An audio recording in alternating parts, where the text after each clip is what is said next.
Alam niyo na mga game na halos lahat ng sports ay may referee. Hindi man sila gaanong napapansin sa laro, tutok tayo ng tutok sa mga players, napakalaki ng responsibilidad ng referee para maging patas o fair ang game. Pero minsan, siya rin ang buntunan o yung buhusan ng sisi pag may mga controversial na decision. Ano nga ba ang challenges ng isang referee? Sa bawat laro, sila ang tumatayong middleman. Sila ang pangatlong manlalaro na walang kinakampihan.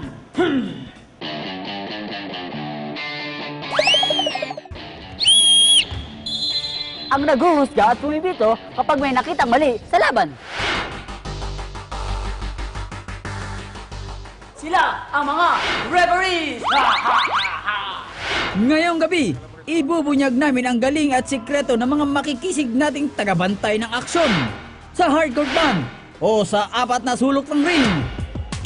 Simulan natin sa paboritong sport ng bansa, ang basketball. Importante ang referee sa isang game dahil para sa control at fairness ng laro. So pag walang referee, parang ang gulo-gulo, di ba? Magdadayaan lang sila.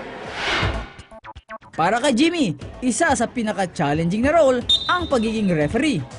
Dahil sa isang maling tawag, pwede kang awayin, hindi lang ng mga players, maging ng libo-libong fans. Wala kang iniisip na kinakampihan, wala kang takot sa kanila na may kasalanan ka sa kanila. Ganun. Basta diretso ka lang, yun lang yung laging bilisan. Bukod sa dapat ay may alam ka sa sport, dapat ding fit at healthy ka para makasabay ka sa mga atleta. Tinanong namin sa kanya ang mga madalas nating tanungin kapag nasa liga. Bakit tatlo ang referee ng basketball? Design dahil doon sa skills ng mga players. So, nakita naman natin development ng mga players, napakabilis yung skills nila. So, para ma-pacify lahat yun at makontrol ng maigi, kailangan talaga tatlo referees.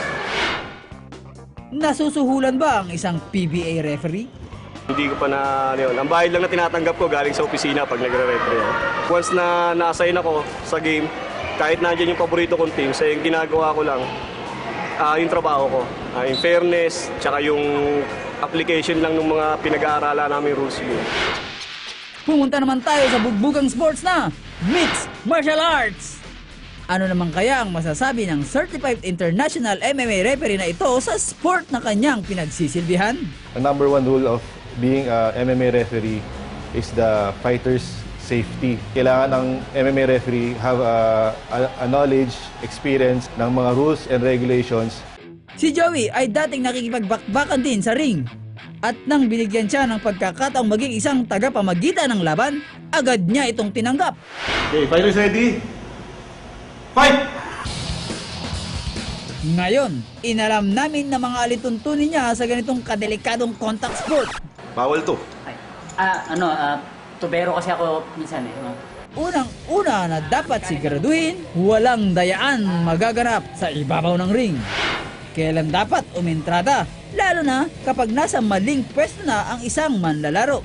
Sa amin kasi may split decision na pag tumumba ang fighter, kailangan alam namin kung hihintuin namin laban o itutuloy namin. Hindi kagaya ng boxing, pagka bumaksak ang fighter, titigil, tas may 10 count na ibibigay ang referee sa isang fighter. Kaya mo ba? Sino ba utatro mo siya? Hindi lang dapat alam mo ang rules, kailangan may background ka sa mixed martial arts. Importante yun kasi hindi mo alam kung gaano kasakit yun. Hindi mo matatansya kung paano mo siya hintuin. Ayoko na! Hindi ko na kaya! Oh, hindi pwede yan! Bakit ka nagtapok? Ba't sa pinayagan? nag-tap siya eh. Kunin mo naman eh, parang gano'n lang naman, hindi gano'n. Ayusin mo naman, ariguin mo. Hindi pwede, nag-decide na ako eh. Napakahalaga talaga ng role na ginagampanan ng ating referee. Hindi ito basta-basta at hindi porke marunong ka sa sport na ito ay pwede ka na. Kailangan ng wastong training at kalaman bago ka sumalang dito. Kaya mga ka-game, huwag tayong magagalit sa kanila kung mayroon man silang tinawag na hindi nyo gusto. Ang importante ay nandyan sila para siguraduhin malinis at safe ang mga manlalaro. Ito po si Tado Jimenez para sa game. Up next,